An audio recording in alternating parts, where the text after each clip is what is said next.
রাজধানীর Agargaon metro rail স্টেশনের নিচে সাইকেল চুরির অভিযোগে এক যুবককে গণধোলাই দিয়েছে পথচারীরা।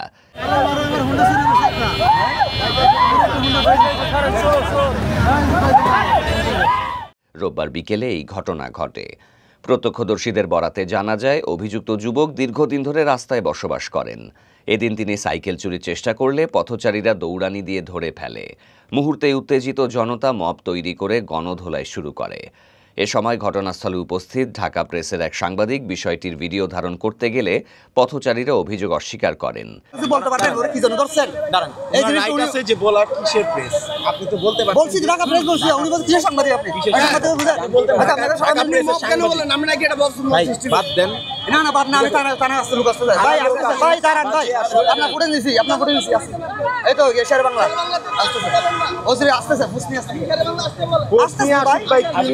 ব্যাপার না এখন জানগা ভাই কই যাব আমি কই যাব ক্লিয়ার হেলমেট পরে সবাই মারতেছে এখন কই সব পুরো রাস্তা বলতেছি আমি বলতেছি লোকটাকে কেন মারতেছেন জিজ্ঞেস কর আমার চুরি করতে দেখা মারছে আপনারটা তো চুরি মারছে তো টানা তো।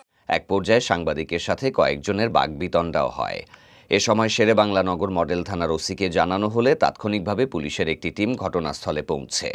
পরে পুলিশ গণধোলাইয়ের শিকার যুবককে উদ্ধার করে হেফাজতে নেয়। পুলিশ জানিয়েছে, সাইকেল চুরির অভিযোগের বিষয়ে তদন্ত চলছে এবং আটক যুবকের পরিচয় যাচাই করা হচ্ছে। বর্তমানে এলাকার পরিস্থিতি স্বাভাবিক।